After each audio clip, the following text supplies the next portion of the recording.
UK Commonwealth of Australia Constitution, Section 44(1), any person, and the title is disqualification. Disqualification. This is a very important moment in history. Disqualification. Any person who is under any acknowledgement of allegiance, obedience or adherence to a foreign power shall be incapable of being chosen or of sitting as a senator or a member of the House of Representatives. Do you hear me? If you hear me, put up your hand.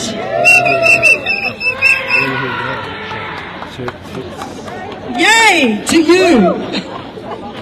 So, if you did not ask your local politician, your federal member or anybody for digital ID, where's it come from? It's come from a foreign power. And as every person who's here today will know, they rushed it through the Senate, no debate. Is this Australia? It is treason. Dudes, take a look. I'm sure everyone here, I'm preaching to the converted, but what we need to do is go out and let people know this is our Constitution. And this is the law that formed Australia. So is it important or not? This is a joke. These people are making a joke of us. And the time has come to take a stand bigger than before. I was singing at rallies where there were probably 100,000 people. The media said there were probably 2,000. And we were there to stop the mandates. I'm the writer of a song called Hold the Line. You might have heard it. And that went all over the world. Hold the line. I've written I've written everybody a brand new song on Friday, which is not yesterday, the day before. I just got to put my Constitution down. It's hard for me to let go of it, but I will. Okay, so this is a brand new song. So just realise that it takes a little while to learn a brand new song. So I have got the words, so please forgive me. I need a big band here, like the Rolling Stones. Anyway, no, not them. They're probably Cabal. But anyway, do you want digital ID? With Big Brother tracking you and me, taking control of our society, and every move we make, they can see. They can see. There. Do you want digital ID? Is this why they brought in 5G? Have you had your latest vaccine? If you rebel, will they put you in quarantine? In quarantine. Say no to the man-made cataclysm that'll put you in a digital prison. The governments are on a mission to take away your freedoms and your vision. And your vision. Do you want digital ID? If so, what future do you see for yourself and your family? To own nothing, and you will be happy. You will be happy. Oh, say no to the man-made cataclysm that puts you in a digital prison. The governments are on a mission to take away your freedom and your vision. And your vision. Do you want digital ID? $8 cause you've had too much beef. You've had enough and you want to leave. But you've been trapped in a 15-minute city. Yeah, in a 15-minute city. Whoa! the man-made cataclysm that'll put you in a digital prison. The governments are on a mission to take away your freedom and your vision. And your vision. Are you ready? Say no to the man-made cataclysm that puts you in a digital prison. The governments are on a mission to take away your freedoms and your vision.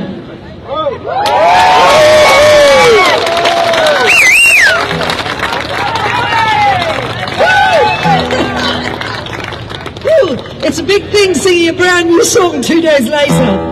Okay, so, oh man, I tell you, I just like to sing a song for you now, and then I'm getting off and coming back later. But this is a very important song that I wrote because of the work of Rodney Culleton, Senator Rodney Culleton, who has been persecuted for the last 8 years of his life, and his story is coming out very, very soon. I don't know if anyone can see the poster that we had somewhere, which is a comic. Is it somewhere? It's a comic. If you go on YouTube, and oh yeah, here. This comic by Steve Hunter, this tells the whole story in one little vision. That's Bob Hawke saying, "How's the new Constitution going, Gough?" "Oh, like a beauty, Bob. They won't even notice the changes." And there is the Queen of Australia. And one of the things that I didn't understand when I was hearing Rodney Culleton before the last election, I didn't understand what he was talking about. And I studied constitutional law for a whole year, and I did not understand until I had this epiphany. and actually God told me unlawful governments making unlawful laws, that's how all this has happened. But I had no idea that in 1973 Gough Whitlam just created a Royal-style Titles Act to try to get around our Constitution. To try to. And then Bob Hawke and Malcolm Fraser, Liberal Labor, they made another act called the Australia Act. And our nation has become a corporation. And we, the people, we have to turn this around, because it's totally unlawful what is happening. This is unlawful. Corruption at the highest levels. So I wrote this song when I finally understood a little bit of what Rodney was talking about, and it's on YouTube. It's called Wake Up Australia. It's on Jesus Rocks My World TV. So it goes. Wake up, Australia, wake up, stand up, rise up, Australians, rise up. Did you know that the land that our forefathers died for has been stealthily stolen by lies and corruption? Did you know that our nation is not a country but a corporation? The time has come to take a stand for the freedom of every woman, child and man. Wake up, oh wake up, Australia, wake up, stand up, rise up, Australians, rise up. Back in '73, Whitlam did the deed that sabotaged our nation. He went behind our backs, made a Royal-style act, defied our Constitution. He went around without a sound and left us in confusion. This led the way to where we are today, on the edge of communism. Come on, sing with me. Wake up, Australia.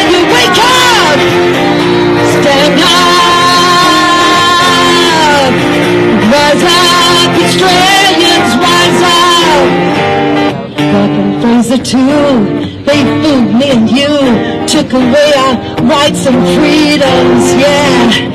Then came Bob Hawke with all his talk, made a hollow corporation with the Australia Act. Only the politicians backed without our knowledge and ratification.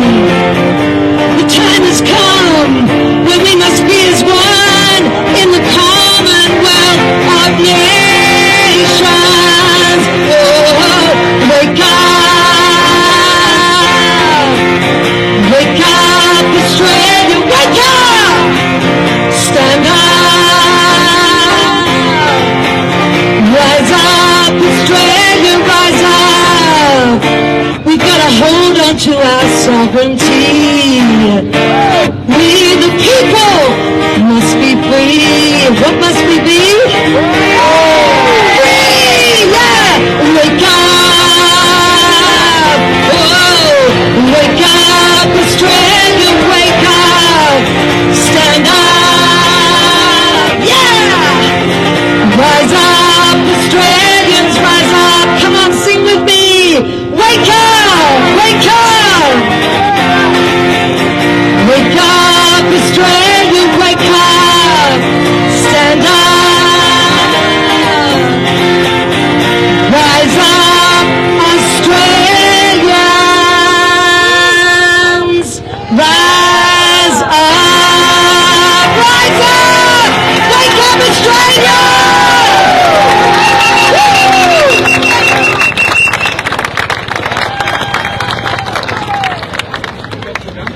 Kelly Newton Wordsworth, ladies and gentlemen. What a ripper. At least you got your name right that time, Kelly. And at least I got your last name right that time. Hey, Ricky Lee, you around? Good morning all. Thank you for coming. I'm sure there's no need to tell you all how important it is that we are here today. Our very freedom of speech. Turn up the mic.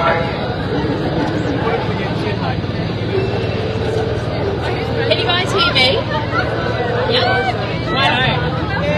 Maybe I'm not loud enough.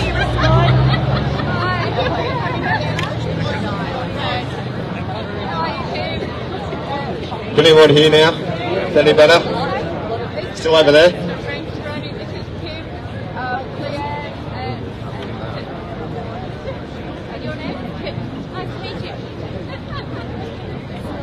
Is that better? Yeah, I'm sure there's no need to tell you all how important it is that we take a stand. The cornerstone of our democracy is at risk. The free speech, so we are here to oppose both the digital identity bills and also the misinformation, disinformation bills. Let's be honest, they go hand in hand. So firstly, I'm Warren Pickering, State President, One Nation Victoria, and political advisor to this young lady. You are? Hello everybody, I'm Ricky Lee Tyrrell. I'm the One Nation member elected here to Victorian Parliament. Thank you very much. Now, before I start, may I please clear up something? Everybody who has mistaken me for Tammy Tyrrell, I forgive you, okay?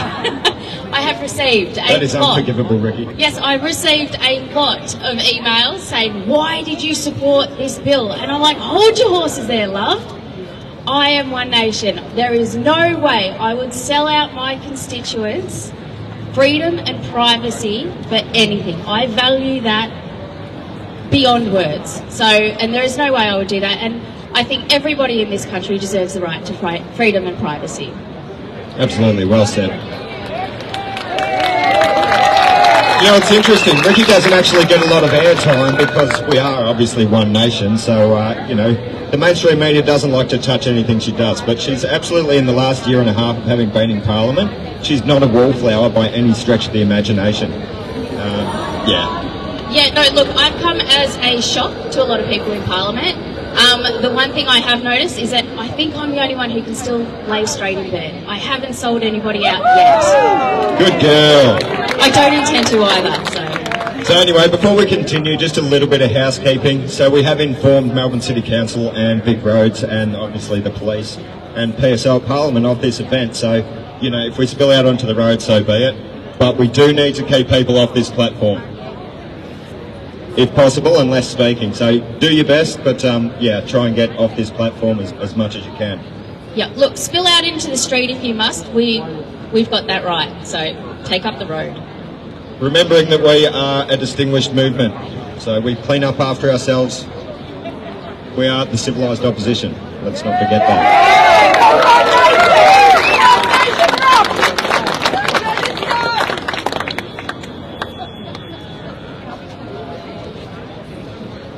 You can hang around if you like, Ricky. Right, now there has been a couple of changes to our program, just a few elected members that weren't on the guest list that we were hoping would turn up, but there has been a slight change to our program, and as such we will, well, not unlike the Labor government. Can you not hear? Can anybody else at the back there not hear?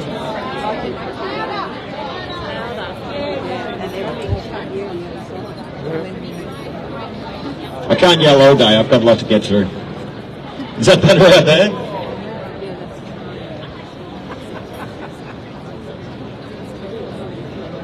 Alright, is that better? Yeah. Okay, let's roll with that. I can't yell all day, mate. It's fine. Freedom! Alright, so there has been a slight change to the program. There was some members who were turning up to speak that aren't able to turn up, so you get to enjoy me for a little bit longer. But as such, well, having said that, Ricky and I had a bit booked there where she was going to do a Q&A with another member, just going into the finer details of the bill. Where are you? You might have to get closer to the speakers, they're all the way up, sorry. Yeah, just over the finer features of the bill, but I think, I believe Alex Antic and Malcolm Roberts have both been very vocal proponents against both these bills.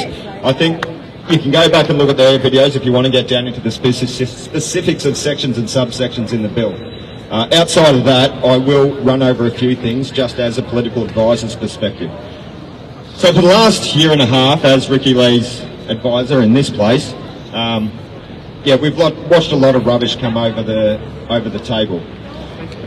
But the first thing I like to do as an advisor when looking at a new bill is ascertain its trigger point. What was the cause for that bill to be initiated? Why did a minister somewhere decide that that bill needed to be drafted? Was it a community consultation? Was it, you know, friction within the business community? What was the cause? The first thing you do, if you can't find an intent that you believe was strong enough to trigger the establishment of that bill, is go to the Minister's office and ask them, look, what are the trigger points? What is the why?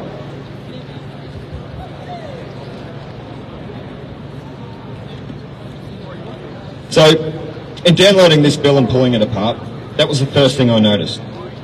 It seems to be the primary trigger point for this bill was a financial review from 2014. This is what the government claims.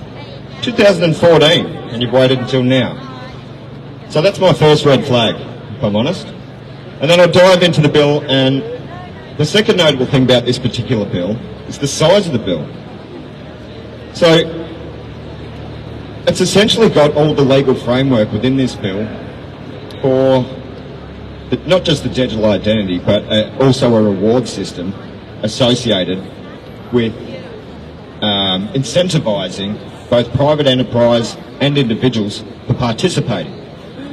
Now, the size of this bill is overwhelming. Usually, Vic Parliament, if you introduce a bill of this size, you do it in two components. The first component would be effectively introducing the title of the bill to the community to grease the path, or you might prefer the term lube you up. But the second part of the bill is where you would put all the legal framework and the stuff that you know is likely to be controversial. The stuff that you know is going to be scrutinised and need to face rigorous debate. That hasn't occurred. One giant bill. Anyway. So another red flag.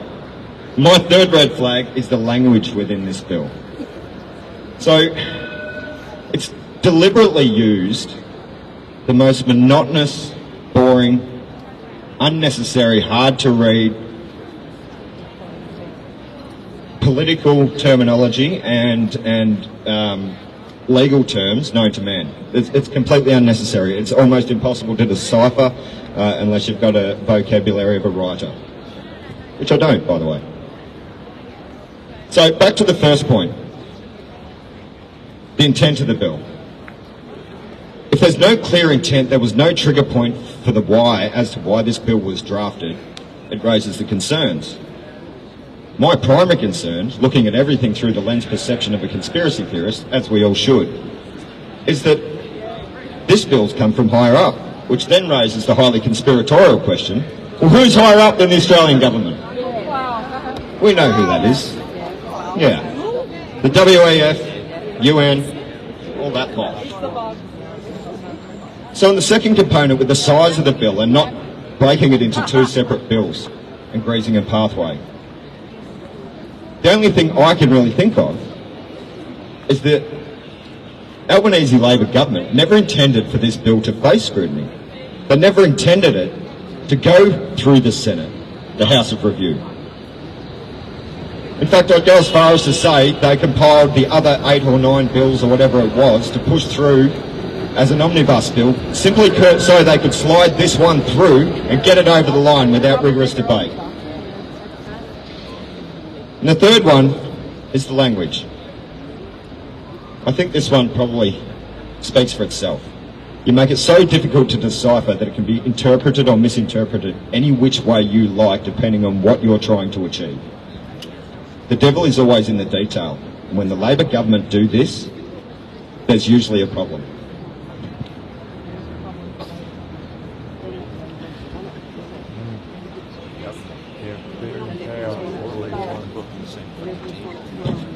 So we'll just run over one small part of the bill before I actually get on with my speech. This isn't my speech, by the way. So the AGDIS, or the Australian Government Digital Identity Scheme, I do like that they called it a scheme because that's what it is, let's be honest. They intend to make the bill intends to make the ACCC regulators of the AGDIS and expand the role of the Information Commissioner, because they're already doing such a fantastic job. Both these regulators will have a broad range of powers under the bill, including to issue civil penalties. Make no mistake, this will eventually extend to encapsulate individuals and not just public enterprise digital ID service providers, but we all know that.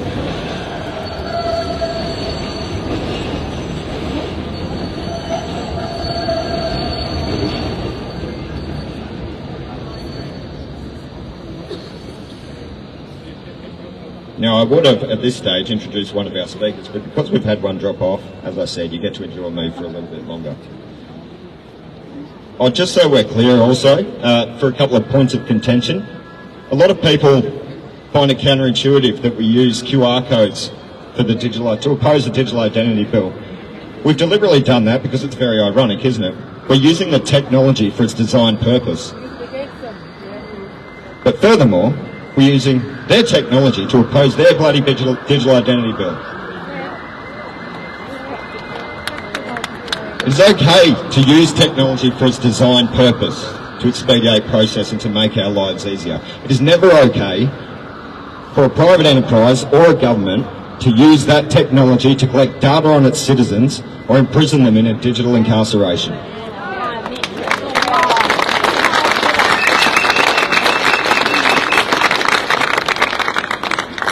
Another point of clarification.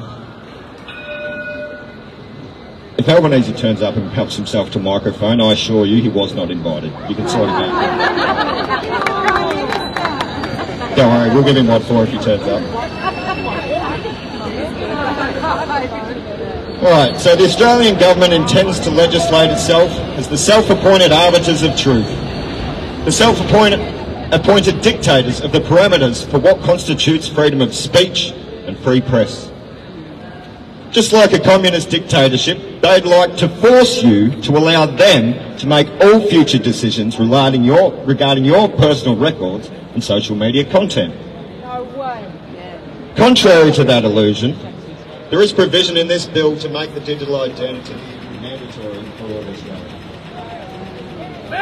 Any government with absolute power will wield that power absolutely over its people in due course.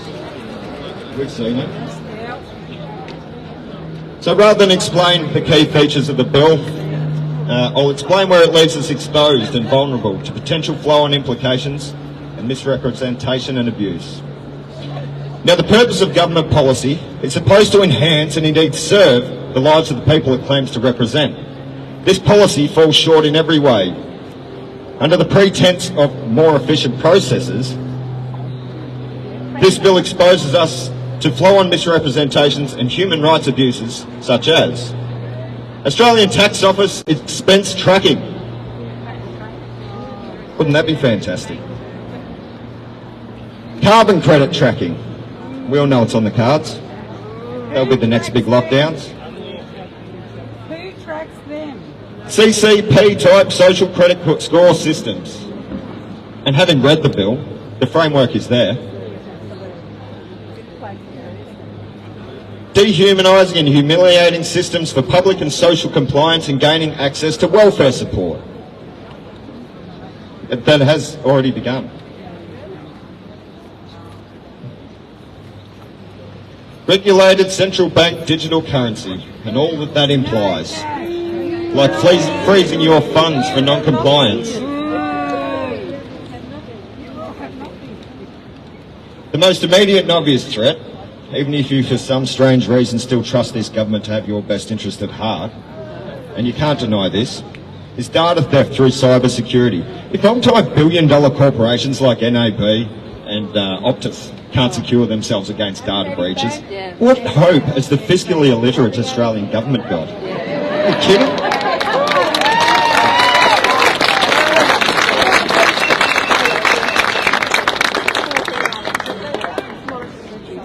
Sorry?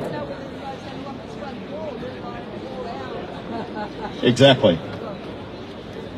So the Albanese Labor government will use anything as a catalyst to propel its hidden agendas. During every mainstream media event this year, and I'm sure you've noticed, every notable one, we've had a minister or a cabinet member come out, jump up in front of a camera, and shamelessly use it as an opportunity to promote more government regulation. Yeah, and every time they've done so, they've conveniently already had the draft of a bill that would fill the niche of said problem. So we needn't worry, the government's looking after us. I'm not claiming that they're false flag attacks, but I am claiming that they are using every opportunity as a catalyst to promote more government regulation. I think we can agree on that. Oh, and on that note, I don't agree with everything the man does. Some of it terrifies me, to be honest, but God bless Elon Musk for his treatment of our Prime Minister the other way.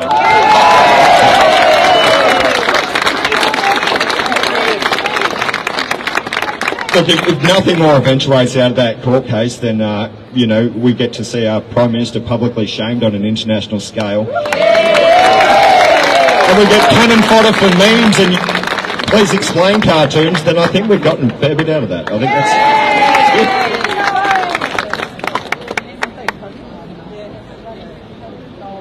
So the preservation of a free society requires eternal vigilance.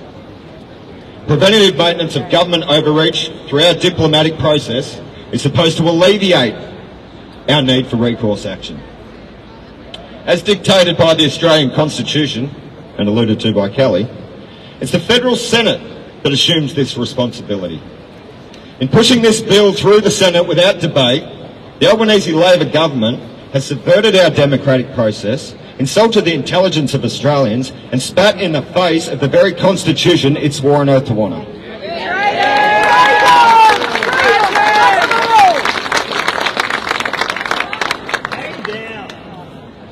There is no provision in this for recourse in this bill if and when the federal government does completely capitulate to the will of the globalists. When you consider that almost identical bills are currently before the parliaments in so many other nations, including, but not limited to, Canada, Japan, New Zealand and the UK, it becomes impossible to deny that a bigger global agenda isn't at work here. To the globalists I say this: in this fruitless endeavour, thank you, in this fruitless endeavour you will never succeed.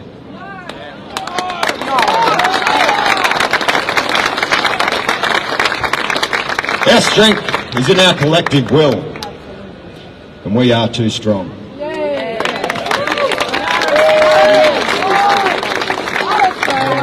We are united in the defence of our freedoms. The tools you use to perpetuate division have no bearing here. We transcend political persuasion, race, religion and gender for these, our shared values. We will never surrender to tyranny, and we will prevail.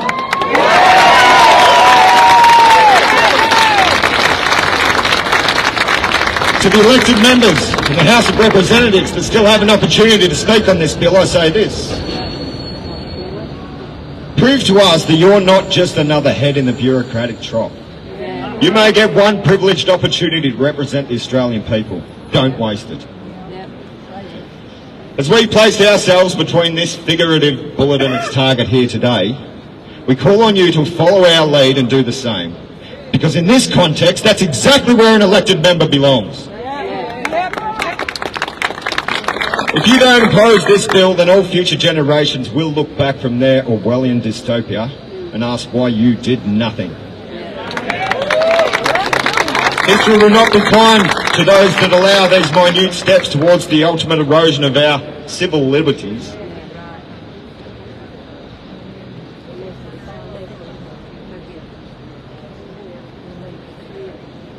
Without a fight. Lost my spot, obviously. Can you tell I'm not a politician, by the way? Yeah. What is it? So humanising when you muck up. Ultimately leading to their digital and physical incarceration. That kind of lost its power, didn't it?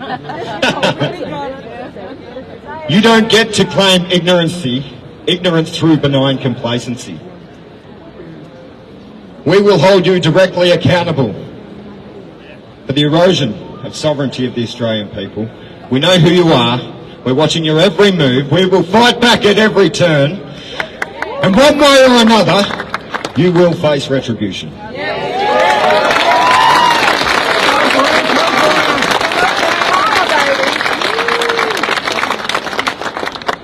Now, this is Ricky Lee Tyrrell, MLC for the Northern Victoria region. Where have you run up to? I can usually hear a hills when I say something like that.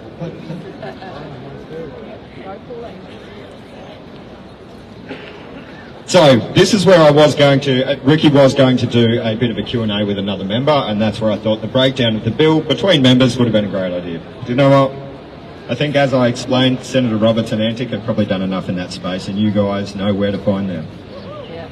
So, let's do a brief breakdown, Mrs. Ricky Lee Tyrrell, of what exactly happened. So when Senator Roberts first raised a motion to have this bill removed from the omnibus bill that was being slammed through the Senate, it received a lot of attention. However, it was voted down.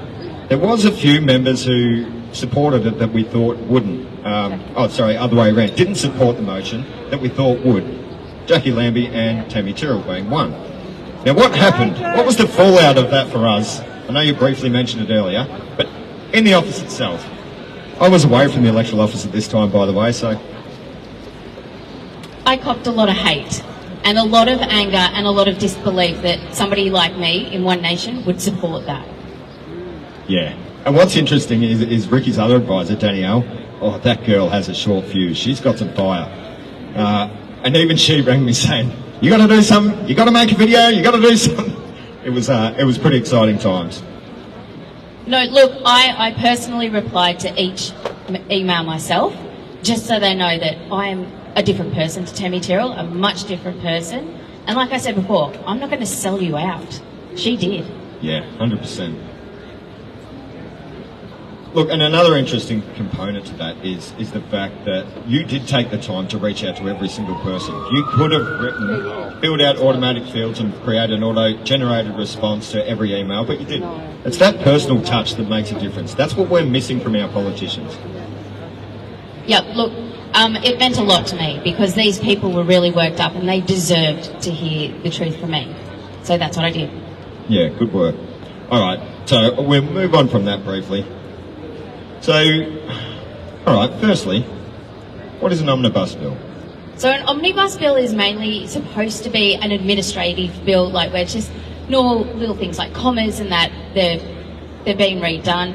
But an omnibus bill these days, we know that we've got to look for the dirty demons hiding in them. That's where the government is going to slip some really nasty legislation through. Yeah, we have noticed that already. So how common have they been in your year and a half career as an elected member so far? We've only had a couple so far, but thanks to Warren here, we went over them with a fine-tooth comb and we made sure that we voted accordingly. Yeah, it's not always easy, as I mentioned before, because the language is complicated in some of this, and they do write it in such a way that it can be interpreted multiple ways, which is problematic. So you never know when you vote on something if you've 100% voted the right way. It takes a bit of work.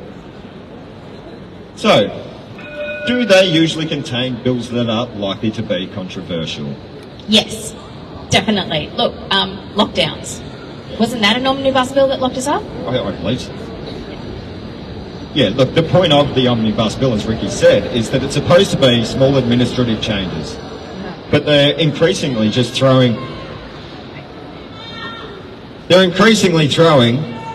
more and more controversial bills in the omnibus bill. If you can't hear out the back, feel free to come up closer. I'm all the way up.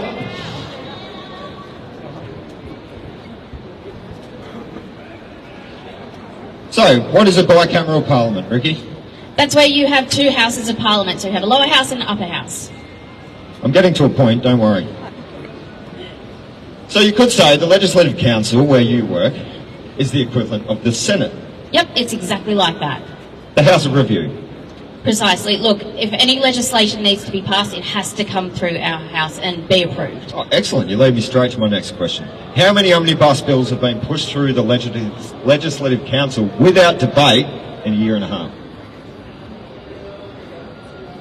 0. See, advisor on point.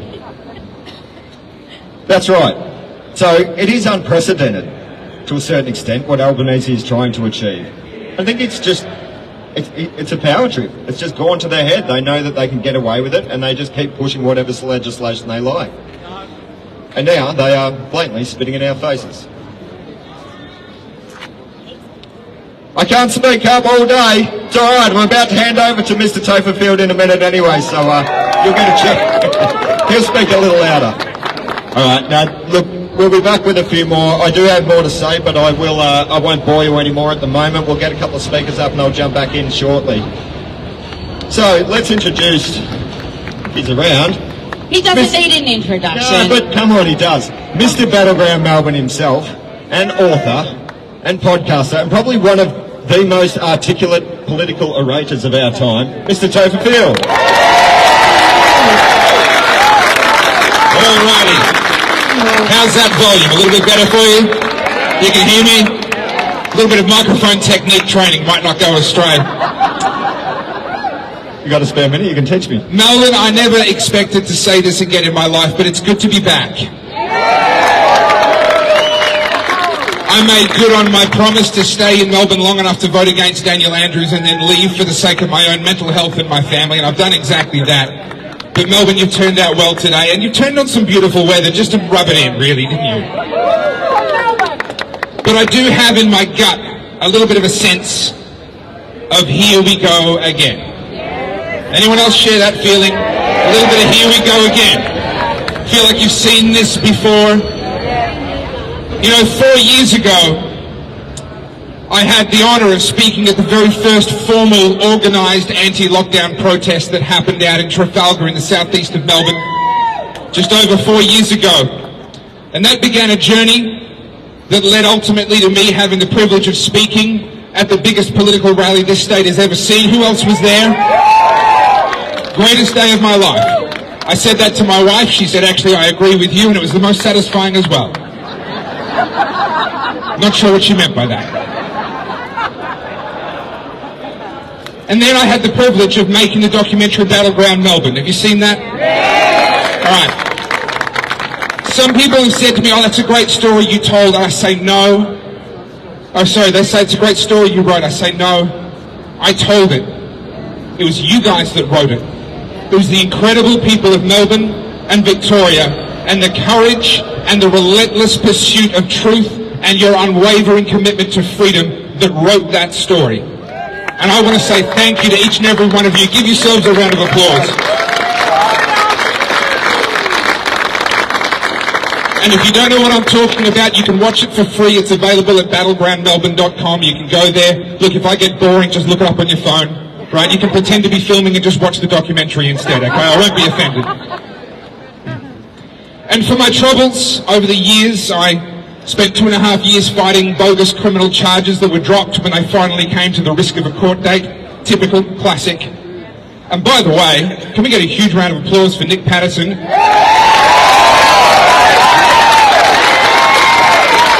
This man is 3-0. He won a Grand Slam in straight sets against Victoria Police.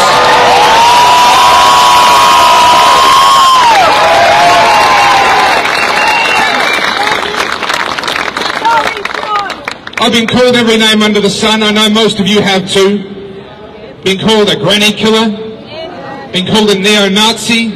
Which is kind of weird because I'm the most pro-immigration person in the city. One of those crazy, weirdo, random, open border libertarian types. I wouldn't get along with a lot of other people on that, but hey, that's what I am. Apparently, I'm still a neo-Nazi somehow. Somehow. Figure that one out. Here's one. I've been called a cooker. Yes! Alright. You know, I've been called a cooker so many times, I'm thinking about writing a cookbook. It'll be called Recipes for Revolution. And it'll have all of the necessary ingredients so that you can prepare for civil disobedience. Because I got some news for you. The government is not going to back down anytime soon. See, there's an interesting historical fact. We're not either. That's exactly right. There's an interesting historical fact. Throughout all of human history, you can look at every single system of government and every single civilization and you will see a theme. They are trying to design a system of government where the government cannot become a complete and total tyranny. They're trying to keep the government's power limited. And we can see that from the Roman Republic, which fell into the Roman Empire. We can see it in ancient Greece. We can see it throughout civilizations around the world. They have formed and tried different ways of keeping the government's power limited. They've tried things like constitutions or bills of rights. How's the American Bill of Rights working out for them right now? Not so good. They've tried separations of power, where you're supposedly going to have different branches of government holding each other accountable. You might as well have different branches of the mafia trying to hold each other accountable, for all I care.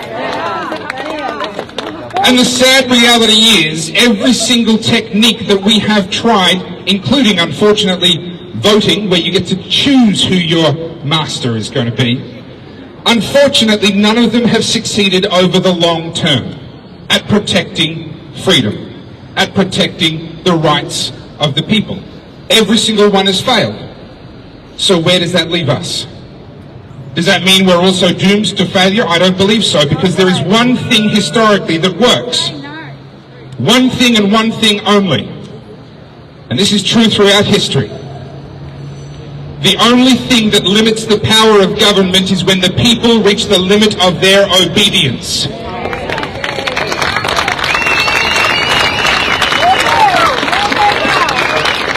Martin Luther King said that one has not only a legal but also a moral obligation to obey just laws. Conversely, one has a moral obligation to disobey unjust laws. This is not a new idea. This has been around for thousands of years, and in fact, what's really funny about civil disobedience is everyone looks at it in hindsight and honours it. Mahatma Gandhi, Martin Luther King Jr., person after person, oh yes, we can see that they were right. No, you're a moral coward who can see that they won. And if you'd been alive at the time, you would have opposed them tooth and nail. That's the reality for most of the people that we live amongst. And it takes a rare few to have the moral clarity to see and the moral courage to do. But those few are the ones that change history.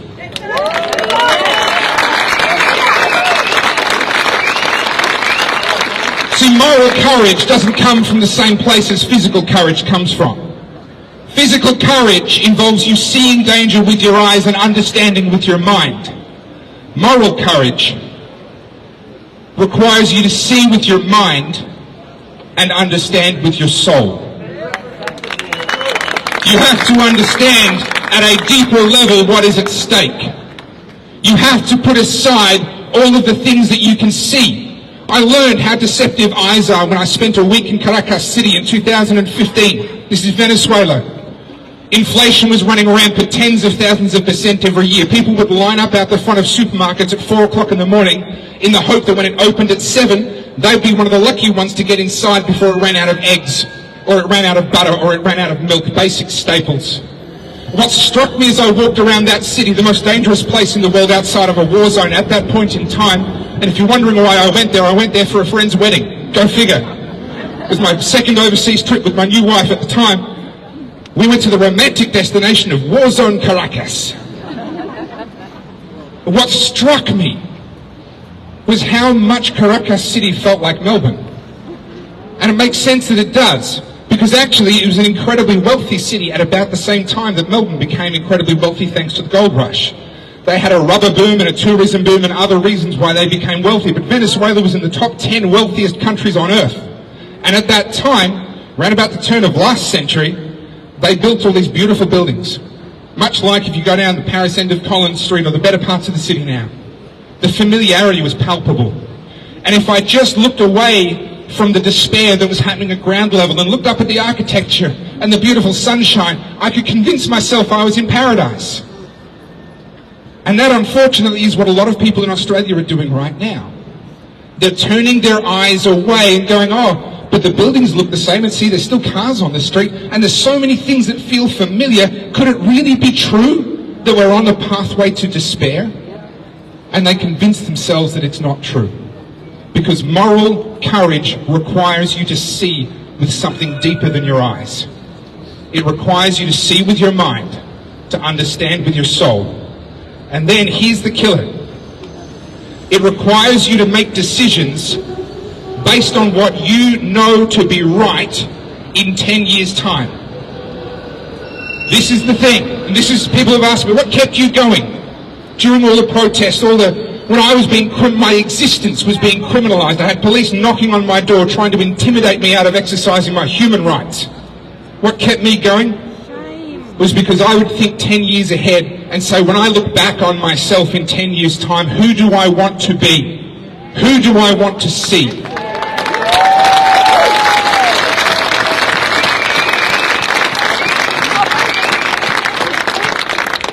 I'm not going to sugarcoat it. We face an even greater test ahead than the one we've already endured.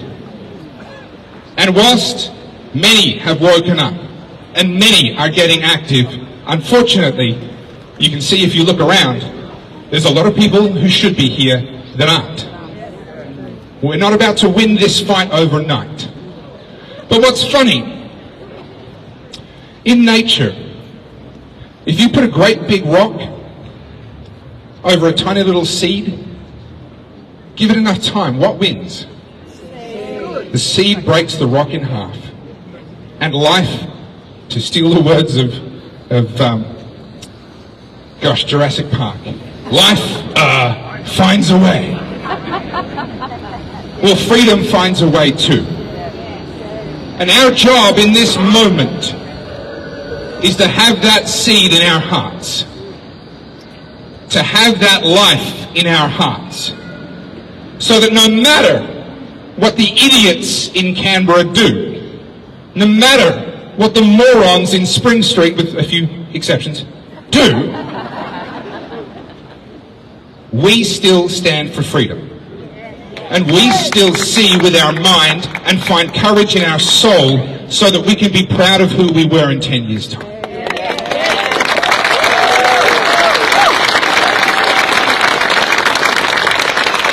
Now, why do I say there's more troubles ahead? Well, it's not actually to do with the digital ID bill specifically, although it's a terrible bill. It's the fact that our politicians are not responding to our wishes with this bill. You know, there's a funny thing that I didn't see over the last 2 years. I never saw a petition full of people saying, hey government, can you please give us a digital ID? It would solve all of our problems. Did you guys see that petition? Did you sign that? I didn't see it. And I never saw a politician go to any election, state or federal, saying, hey, vote for me and I'll give you a digital ID bill and all your problems will be solved. There is no mandate for this. There is no appetite from us for this. It didn't come from us. So who did it come from? Where did it come from, and what does that say about who our politicians care about? That's the problem. The problem isn't the bill specifically. The bill's terrible, don't get me wrong. But the problem is that they're not getting their ideas from us anymore. And they're not representing us anymore. And when that happens, you are unfortunately left with the historical reality that only one thing will bring them back into line. Only one thing will limit their obedience. And that is when the people reach the limit of their obedience to the government.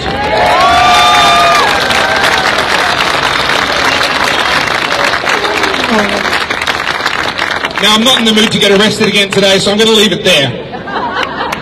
But there were some people sending me messages asking if you could get a hold of my book, Good People Break Bad Laws. Yes, you can. It's over there. Also, I'll say it again, if you haven't, you can watch Battleground Melbourne for free. This is your story. This is the story that you wrote that I had the privilege of telling. Battlegroundmelbourne.com. It's completely for free. It belongs to you. If you want to download it, download it. If you want to re-upload it, re-upload it. That documentary does not belong to me. It belongs to each and every one of you. And I want to say thank you from the bottom of my heart for writing it.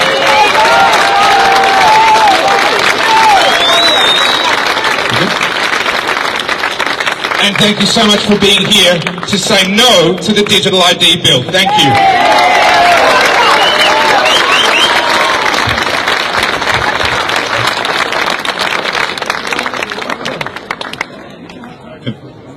Mr. Topher Field, everybody. He's even delivering me lessons just through his speech. Unbelievable. I'll take that. So, just before I introduce our next guest, as I said, I was going to break up the monotonous parts of the rally that I need to get through. So attached to this bill, and every bill, is an impact statement. So, the impact statement itself attached to this bill states that regulatory action is required to address barriers such as a lack of trust to uptake the scheme by individuals and market entry by firms. So that goes back to what Topher was just saying. We didn't ask for this. Now they're going to force it on us. They know it's not going to be taken up with any real vigour. This enabling non-government participation and legislative entrenching privacy, security and permanent governance arrangements to enhance confidence and trust in the AGDIS and the accreditation scheme. So this accreditation scheme will be used to incentivise the take-up of a digital ID. Once sufficient private and public entities have done so, I surmise that any entity that hasn't done so will then be treated as a second-class citizen. Does that sound familiar? Yeah. So they'd like to force us through legislation to trust their system.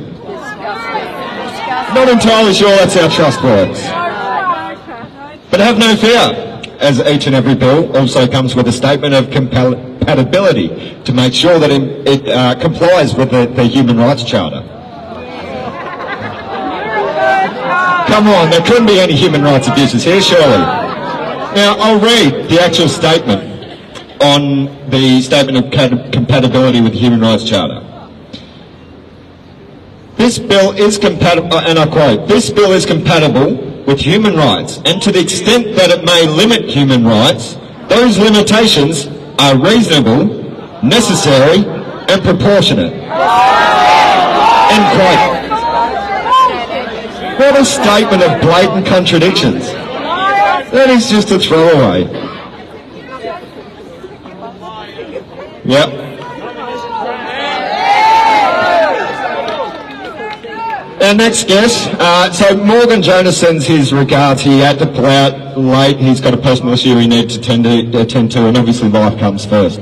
However, he has sent his Eastern Region Manager, Mrs. Leonie Blackwell. She's a good friend of mine, actually. We come from the same town. Yeah.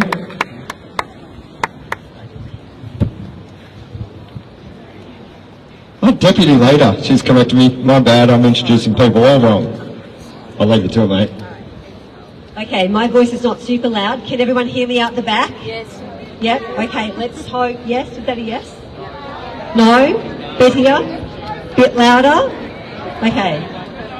Is that better? Alright, let's have a go. So first of all, I'd like to thank Warren, Ricky Lee and One Nation for holding this rally all over Australia. Someone had to lead the way.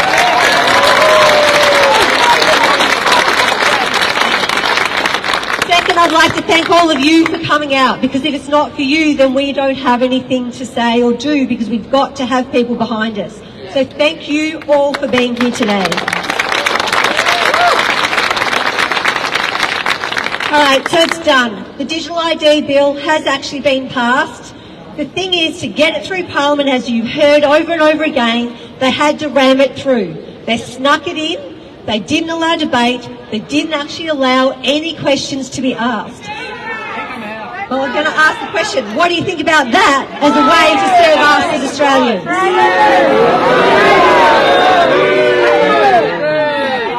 So why would they do that if it was not to stifle democracy and squish down free speech? That's right. That's true. Communists. I was hoping someone might yell because they're bastards, but that's okay. Thank you. Alright. You've heard from Warren basically some of those major concerns that we actually have about the digital ID, but it's in. That does not mean we have to comply. In fact, what it means is we will not comply.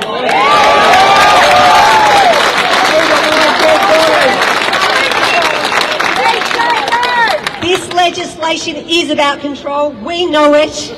They know we know it.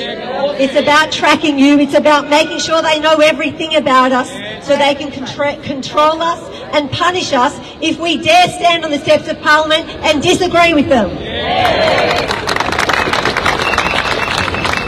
Do not forget that as much as they tell you that this is for your safety and your well-being, it is not. It is for them, it is for the WEF, it is for the WHO, it is for the UN. They're not doing anything for us these days, they are only taking care of themselves. But here's the thing, history shows us very, very clearly that tough times create strong people. Australia has been, as Topher referenced, an amazing country to live in.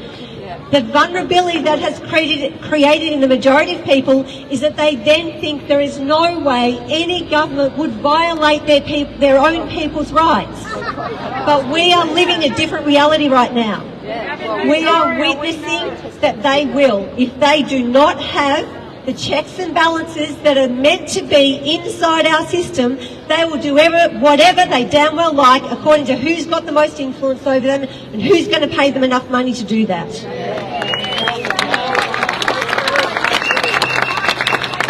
The thing is, things are changing. We're here, we've been in the streets, we've been protesting for ages. We're all over their power plays. We actually know what's going on, and more people will start to wake up as times get harder, and they are going to get harder. We have to be here to lead the way. Every single one of you in this crowd today is a leader in your own right, in your own families, in your own communities, in your own workplaces, within your own social groups. We are ready.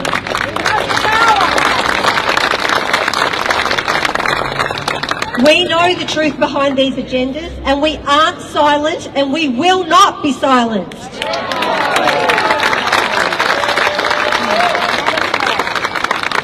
You are the inspiration for every single one of us standing up here today, and you are the inspiration for your friends, your family and your colleagues, because as they become more aware, you're ready to explain to them what they missed. You're ready to tell them the truth. And nobody who is on the dark side, on the evil side, want the truth to be exposed. They never have, but we are speaking the truth. What is absolutely fantastic today is that everyone's coming together. So many people have said it for so long. We all have to unite. We have to put political differences aside and come together.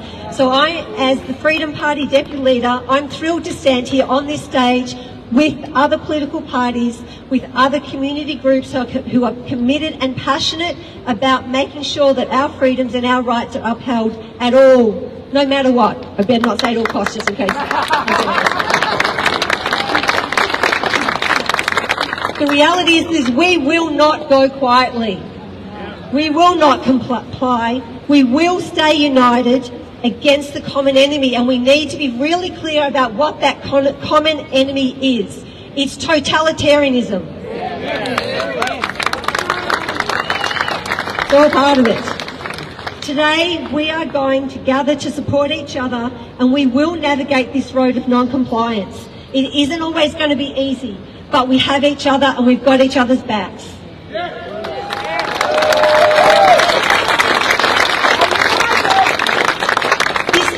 First step in resisting this digital ID, and it won't actually be the last. It has passed, but that does not mean that we're stuck with it, and it does not mean that we actually have to comply or conform. But what it does call for all of us is to make sure we make it hard for them. Now, I'm not sure about all of you, but I know that I'm just starting to get started. I'm actually starting to have a lot of fun annoying the government, questioning them, holding them accountable, basically making things hard for them. So I'm ready for some more fun. Are you?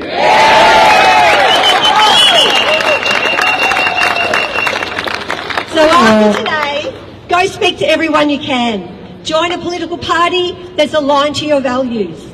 Get active. Write to your local politicians and tell them that you're not going to sign up to this. I mean, they can't make us sign up to it. We don't have to utilise the services that are going to go digital. We can opt out of those systems. Make it hard for the bureaucracies to implement it. They can't do anything to us, right? And we're not going to let them do it to us. That's why we're standing here. That's why we're doing. One of the things that we know is that the greatest creativity comes out of adversity. We will grow stronger and they will grow weaker. Thank you.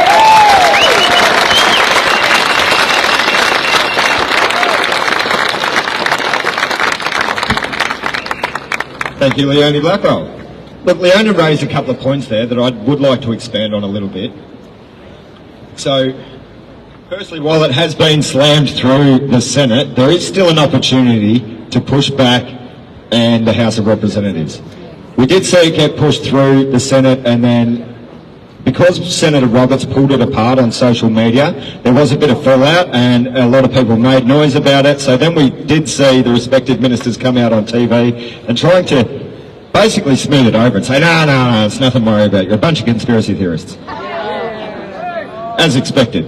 So there is still an opportunity, and in initially opening, I did jump a bit. I was going to say the primary purpose of this rally is obviously to get signatures on Senator Pauline Hanson's petition that will be tabled in the federal parliament.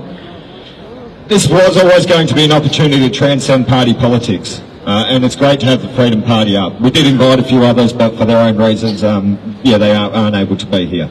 And that is what it is. I'm just going to tell you a little story on how this already impacts our daily lives.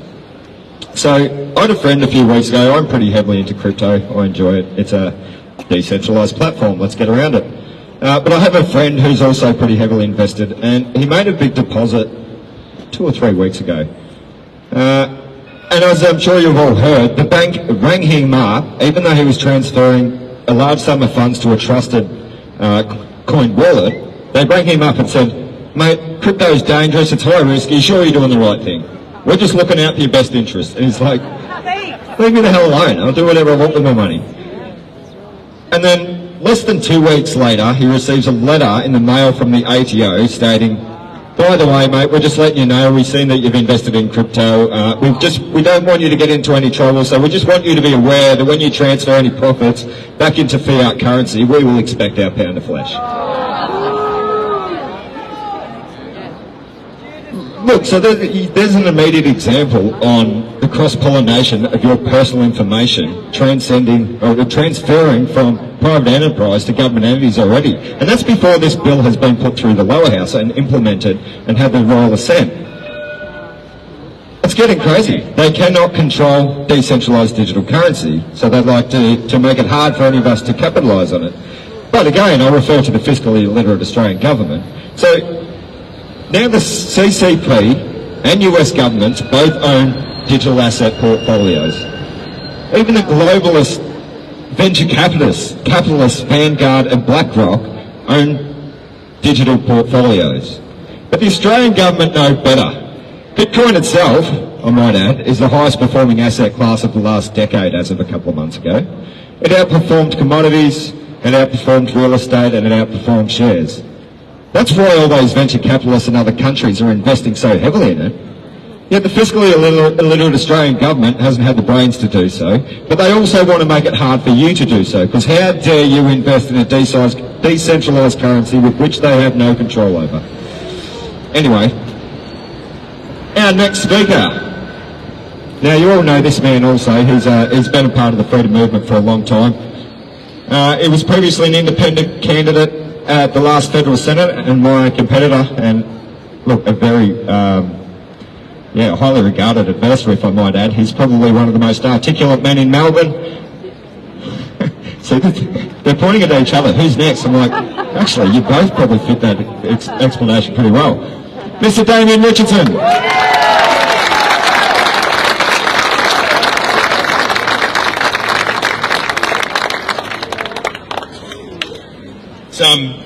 Love you, Damo. I love you too. It's like being back in 2021 in a way, isn't it? It's a little reflection of it. I looked at the coppers, and I don't think there's any left over from 2021.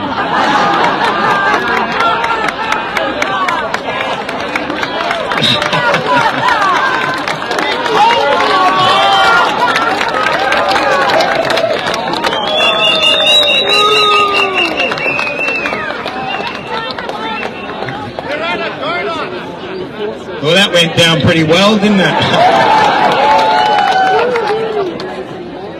I was coming into a rally one time actually, and it was a really big group of us had formed up at the State Library, and we marched down Swanston Street, we marched up Burke Street, and there's this copper woman, and she was looking at me, and I was up close to her, and she sort of called me over. I thought, oh God, here we go, I'm going to get arrested before it even starts. And she said, good luck with today, I hope it goes really well.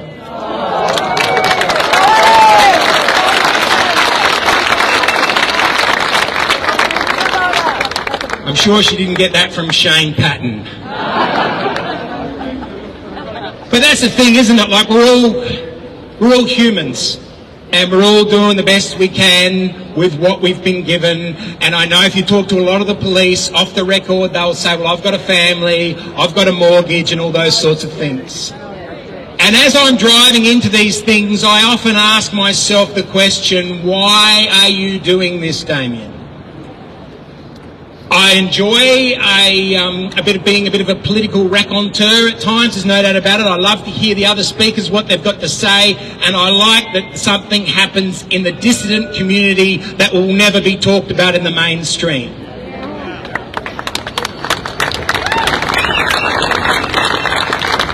But I also get concerned with the destruction I may well be causing to my career, or lack of career that I have. Thanks, Jane. I'll tell that to the bank manager. Jane said, oh, well, never mind. How's that working? But,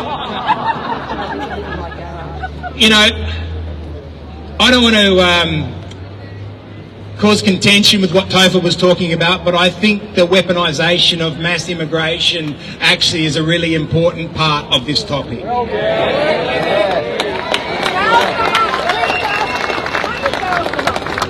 Because they're changing the fabric of the culture. The globalist agenda.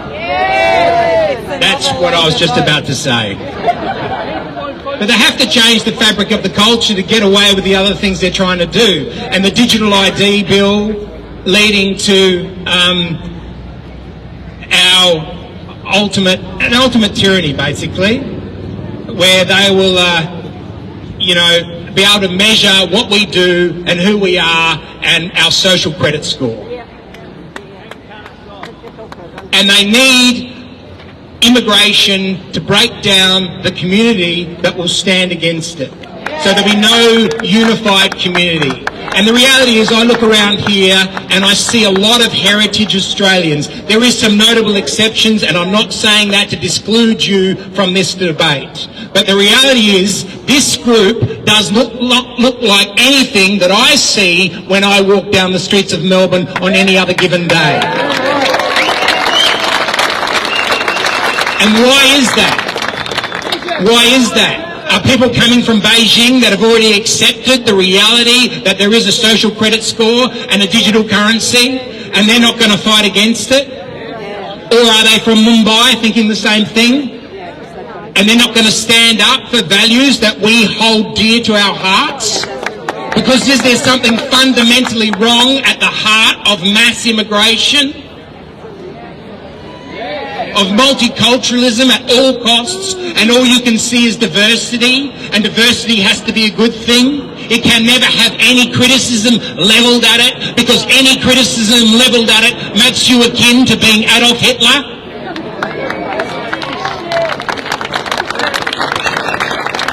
And it's perverse to talk about it, but it's the truth. Because I went down to Traralgon late last year to fight back on behalf of the community down there because they'd lost access to their native timber industry. And I looked out at a sea of white faces having their industry taken away from them with no ability to defend themselves because they cannot identify in their collective name, because if they do identify in their collective name, they are totally dismissed from polite society. So I had the audacity at the end of my speech to talk about them as a collective of white men in particular that were being attacked, and their white families as a result that would not be able to inhabit that community anymore because they would have no jobs to go to. And The Age trolled my page. They asked me for comment. And then they wrote an article when I gave them no comment, the article they would have written if I had have given them comment anyway, which stated that I was basically the next Adolf Hitler. And it's funny, and it's a joke, and it should be seen as very perverse in the light of what we've seen since the 7th of October, what's happening in the Middle East. And what did happen instead of that day? That there was political representatives there listening to my speech. It might be the reason why Warren's had trouble with some people even turning up today, because they didn't want to see me on the same card as them. Because those parliamentarians that were laughing as I was speaking and engaging with the crowd, not dissimilar to what's been happening so far today, were clapping loudly. Once that article was printed in The Age, they ran a mile. They're scared of giving me and people like me any political representation because they know it's death to their career.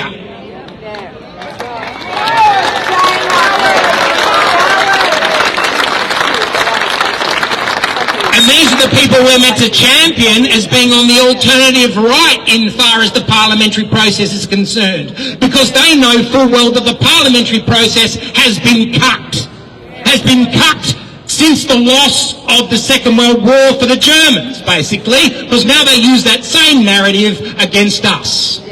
Because what happened last time someone spoke in the collective identity for a group of people that have my skin's pigmentation? Therefore, ergo, it's the same thing again. And the media is complicit in that weaponisation.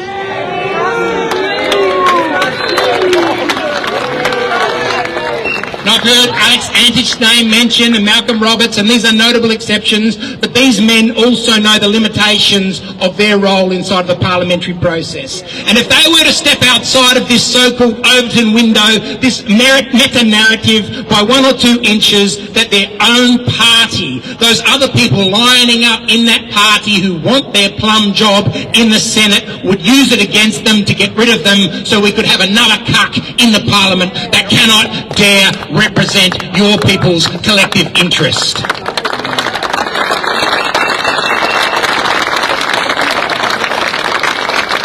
And the weaponisation of the Digital ID Bill is just more of the same. Well, who is Julie Inman Grant, the E-Safety Commissioner? Where did she spring from? Who is she? WEF, exactly. But why does she have control in the parliamentary process? Why is she getting 410,000 Australian dollars every year to decide what we can see or cannot see? And why were they so concerned about what happened to the priest, Mari? Because he has no friends. He has no political friends because he called out the COVID agenda. He's called out Islam, and he's called out Zionism.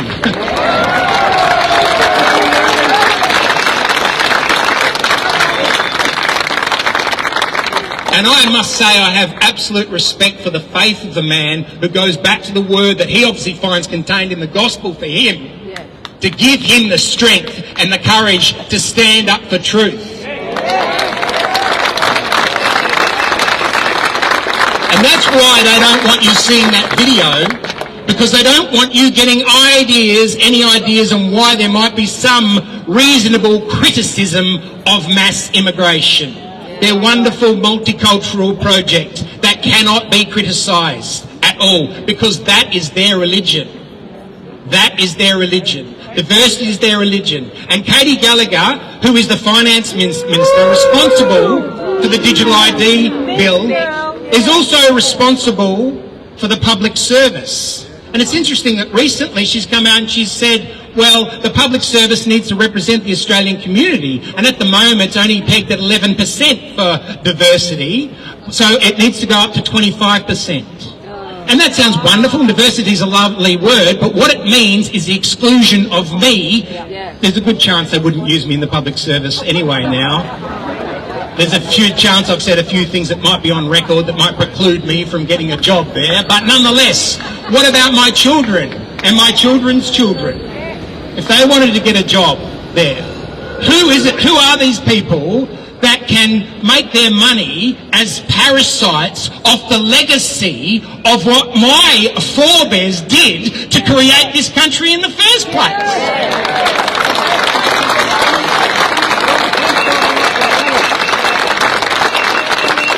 And how dare I talk about it, unless, of course, I'm full of shame and apology for talking about it?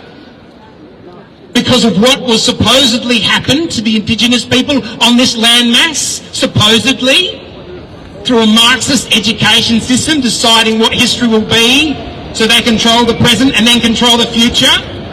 And in the meantime, they can divvy up as much as Australia if they want and sell off parcels of land for as much money as they possibly can to millions of people from all corners of the globe, and somehow they're not responsible for the destruction of Indigenous landscape. What a perversity. But don't see it. Don't see it if you want to keep your job. And that's what the Digital ID is about, ultimately. It's about constricting your freedom of speech.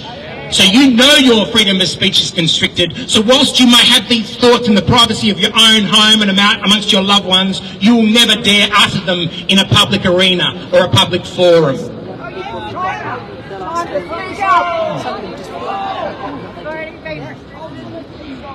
Well, I implore you people to find your courage and stand up. Got my friend here from Poland with Solidarity flag up there. So many East Europeans in the so-called freedom movement. Is it any surprise? Because because they have seen these machinations before and they know what it means. And there is a globalist tyranny at hand, and people like Katie Gallagher, who's been a part of the Labor Party since she was, a teenager at university, has more fealty to the Labor Party than she has to the Australian people. And don't think that Peter Dutton will prove any different.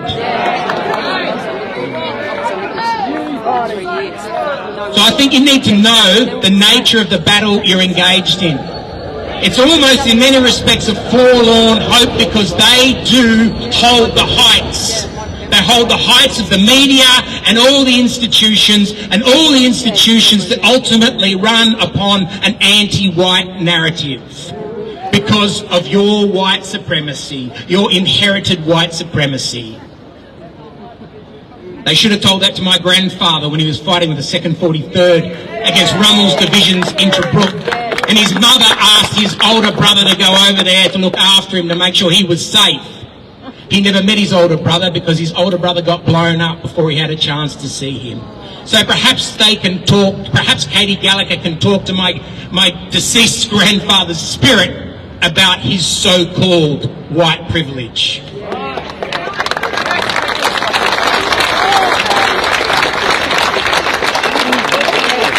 And that, my friends, is the narrative that has to be smashed, because that is the narrative that all the other globalist narratives are predicated upon.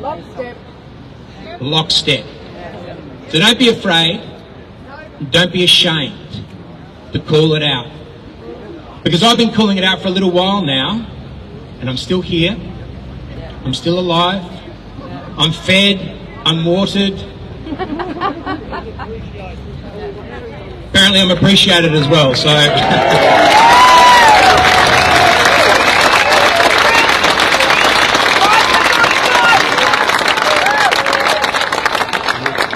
Your husband was murdered by who? There you go, there it was. And if you couldn't see the political change that was occurring, you just needed to look at it. It was symbolic. Black Lives Matter protest, these guys doing this. At the height of the restrictions, the so-called freedom movement, the right-wing fascists, or whatever they called us. Thanks, Sally McManus, for that little epithet. That was very nice of you. Another parasite. You guys were granny killers. And that was the political changing of the guard. There's a great philosopher who said basically pandemics are a portal into a new future for the world. They're a portal into a new future. We cannot pretend that we will not be part of this new future, or we can turn our backs on it, but by hell, we can have some design on how it will be orchestrated.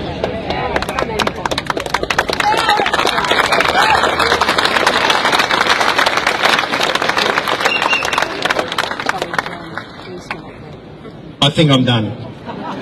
Thanks, guys.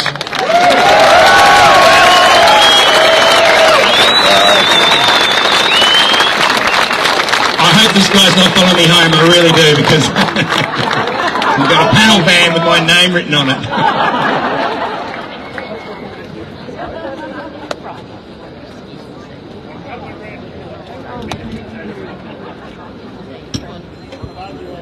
Mr. Damien Richardson, everybody.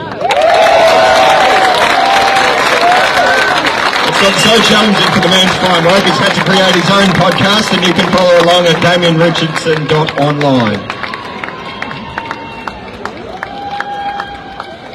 Look, we do have one more speaker, and I believe this man is probably one of the most polarising men of the divisions associated with the last few years.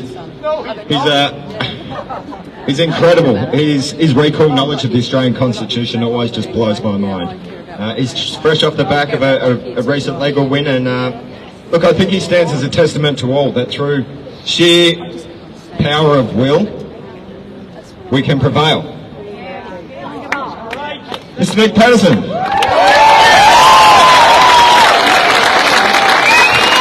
Thanks a lot. Can you hear me? Great.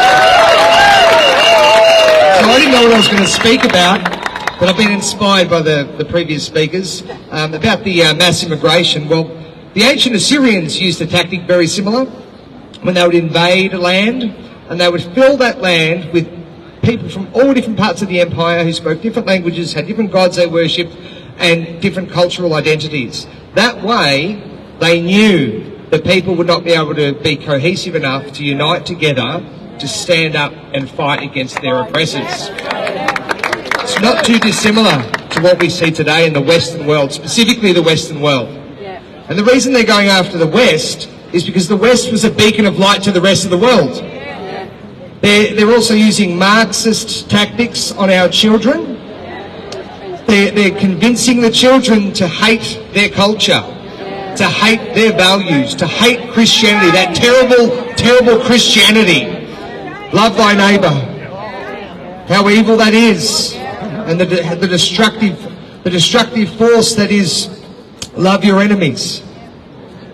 This is all by design. It's as clear as day, and blind Freddie can see it.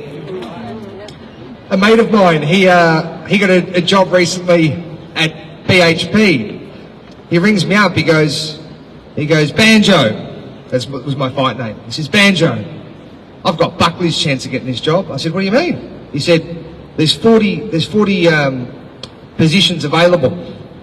This is BHP. This is a steel refining facility. He said 30 of those jobs have been assigned to women. Okay, so there's 10 left. He goes, no, there's not. Because of the other 10, 5 of them have been assigned to people with ethnically diverse identities. He ended up getting the job, actually. Out of the last 5, he did really well. But that's the world they're creating. Okay? They don't want anything Christian. I'm not talking about religious, I'm talking about the values that we have. They want to completely dilute those values, and they want to get rid of those values because they want to bring in the new values. And that's why we need to be very strong and realise that the reason the Western world has been so blessed is literally because of the principles by which we live.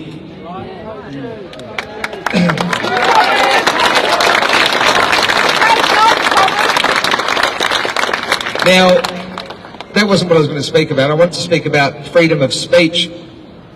Now, why do you think big governments and big corporations would want to restrict your ability to speak? So now it's the truth coming out. Because we'll tell the truth. You know why? I'll tell you why. I'm going to tell you what I think. Because it's the most powerful weapon that you have. What are you doing when you speak? You're presenting an idea or a concept and you're planting it into somebody's mind. And if that's a true concept and an empowering one, that changes the way they think and that inspires them to be powerful and strong. Now, it's very clear and evident that our government doesn't want us to have any power. We don't have power to protect our borders anymore. They've got energy agreements which restrict our ability to protect our resources here. Even our money's a lie. So we don't have a lot of power. We can't even protect our boundary of our property because there's probably a 100-page list of reasons by which government agencies can trespass. But they won't call it trespassing. Little by little they're taking away our rights. But the reason these people, I call them the psychopaths in government because I think they are psychopaths or at least sociopaths because they're mad on power. The reason they bring in these kinds of measures is because they have to have control. And the greatest way for them to get control of the people is to convince the people, at least the majority, of a false narrative. That's where they get their power from. Think of some examples of that. Money, the economy. That's all based on lies. You've got climate change. What a great stronghold of power that is. The whole thing is a lie. And they have to fill the minds of the children with that lie so they can get the next generation to believe in it. That becomes their religion. It becomes a cult. And it's through that lie that they are able to enable themselves to have more power. And the way they take power is like a parasite. They take it from you. They leech it from you like a parasite. They're not powerful people that lift you up. They're people that take everything from you so they can be elevated. That's what we're dealing with in our country and in the Western countries specifically. I'd say the whole world is very similar to this. But in the Western countries, we still had a balance of power within the people because we had some rights still available to us that we could invoke at, you know, which obviously they're being taken from us very quickly because so many of the Western people are complacent and we're just weak, and we've been made that way on purpose. I was talking to a friend of mine at the gym, and he was talking about, so at this gym I still coach fighters, and there was a junior class, and there was some people from over, you know, they're ethnic kids come in, they're really respectful, and one of the guys next to me says, "Why is it all the ethnic kids that are respectful here?" And I said, "Well, first of all, we're in a poorer demographic here, and the Western people have been targeted. It's been a specific target. I'm not going to pretend it hasn't happened. Okay, the West basically controlled the world. The British Empire was very, very powerful, and I'm not pointing to the leaders of these nations and saying they're great, because nearly always people with power are corrupted, and most leaders are evil, in my opinion. And all you've got to do, if you're a biblical man or woman, look at the book of 1st and 2nd Kings. You'll find nearly all the kings are evil. Okay? But just look at the people and the values that they live by. So that's what's under attack, and they don't want us to have this. Now, getting back to speech, our greatest weapon that we have to destroy those strongholds of power, those false narratives that they create, is our ability to break them down with the truth. Anyone here been kicked off social media or banned for speaking the truth? I was kicked off Vimeo, I was kicked off Instagram, Facebook. That was the same day. That was actually when we ran a rally to the police headquarters. And it wasn't during a lockdown, the next day, Instagram and Facebook jointly said, "You have been permanently disabled, you cannot appeal this decision." The same day. Now, I can't confirm it was definitely the police that did that, but I have my suspicions. So, our ability to speak the truth breaks down the false narrative. And that's why you become public enemy number one, because that's where these psychopaths get their power from. Okay? So, understand this, that your voice is very powerful. If it wasn't powerful, why would they invest so much infrastructure into legislation to restrict your speech, into mechanisms like, you know, Google algorithms and censorship on social media to restrict your speech? Why would they do that? They're afraid of us. Because they're afraid of losing their power. And if we can unite together and we can reconcile our differences, and we can apply that principle that the enemy of my enemy is my friend, they don't have any hope of winning. And that's what we need to do. Now, whilst the governments are trying to neuter us and take away our greatest power, our greatest ability to change the minds of the people and to free them from captivity, because when you believe a lie and you're invested in the lie, you become a slave to that lie. We have the power, because we have the truth, to break that lie, to break the narrative, but you will face opposition for it. That's just the reality of this. You know, well, I didn't get targeted by the police just because I'm a prick of a bloke. Maybe they think I'm a prick, but I got targeted by the police because I was showing people with the video evidence that police didn't have the powers they thought they had during COVID. That was what it was. We had about 11 million views on 2 of our videos at the very beginning. And what does that do? When you have police turn up to your gym because you know that the Human Rights Charter was never suspended, and just because you've done a little bit of research there, and you know that the only way they can suspend the Human Rights Charter is to do it in Parliament. That never happened because Parliament was closed. So I just kept my gym open. And obviously police came and they wanted to shut me down, and they didn't. We had a discussion. They realised they didn't really know enough to be confident enough to shut me down. Then they came back with 22 police and the DHHS, and these became videos that were viral. And what that did was it broke down the narrative in the minds of a lot of people that, why are we following this garbage, this COVID nonsense? It invokes an idea into the mind that gets people to thinking. That's what they don't want you doing. They want you weak. But I'm not going to be weak. I'm going to be strong. I'm going to be powerful. I'm going to have courage. Because my job and my business and all the fancy things, they're not really worth my courage. I said this to my boys the other week. I said to one of my boys, Ezra, I said, hey, and I do this all the time with my boys because we homeschool them because I don't want my children to become gay communists. So I said to my boy, I said, what do you think about courage? And he said, oh, I don't know. Is it important? He said, yes. And how important is it? He goes, I don't know. How much money can I pay you for your courage? And he said, I'm not selling my courage. He's a 7-year-old. He understands that principle. Isn't it amazing how this world, what it does to... These are children that are pure, they've got a great mind, and as they get older and they get influenced by this world, those powerful principles get lost. And I don't think it's by chance, it's deliberate, because they don't want these minds to be strong. Okay, they understand courage.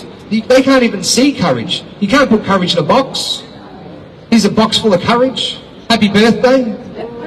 It's a spiritual element. But it's more valuable, even in the mind of a child, with a simple, mindset. That's real. That's more important than money. And I'd say to my son, is there anything that you would take or accept for your courage? Straight away, without even thinking about it, no. And he's a real thinker. My boy Ezra is a real thinker. He usually does think about things. Very smart kid. So anyway, when they try to resist, when they try to take away our ability to speak, that's the time that you need to speak more. And we all have a measure of power and influence over our own little communities. Let's use that powerful weapon, which is our most powerful weapon. And I promise you that if we do it and we do it well, we will be able to break down those narratives, and they won't be able to get anything up and make it powerful enough to take away all of our freedom. But we have to be staunch, line in the sand. It's something worth dying for, is your ability to speak, because truly it is the most powerful weapon of all of our weapons. Have faith. Believe that you can follow your conscience. God gave you a conscience and He gave you power, and you can express it most powerfully in the words you speak. So let's do that. God bless, love you all, and thank you for being here.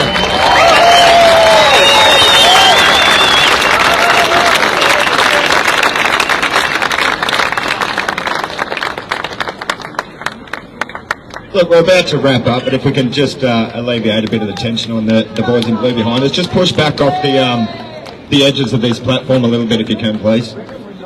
Both sides. No, this platform actually doesn't. To get approval to utilise this platform, we have to go through the council.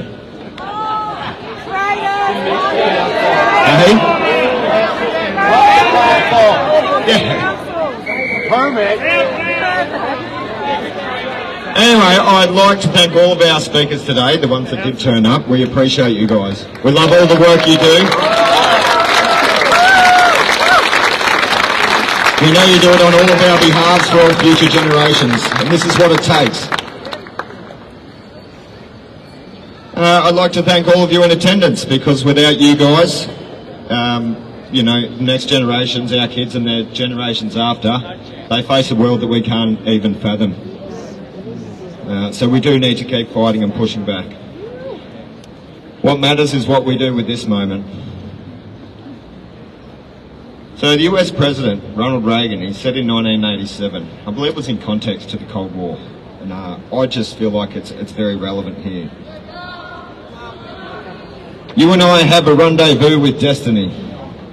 We'll preserve for our children this, the last best hope of man on earth, or we'll sentence them to take the last step into 1,000 years of darkness. And while this remains true, in this context, I believe. I'd also add this. The darkness in this world fears illumination from our collective light. So get out there, be a beacon of truth, Australia, and shine your light!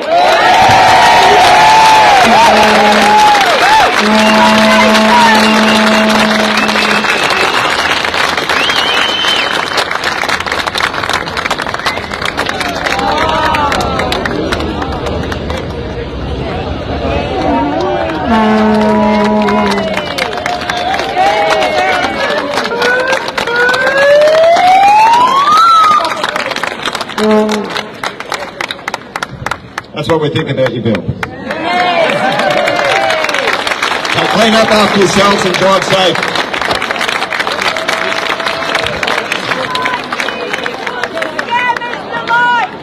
Digital ID!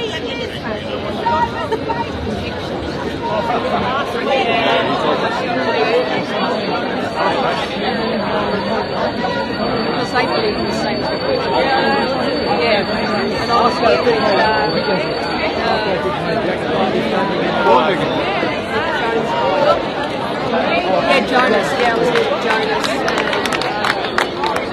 Monica.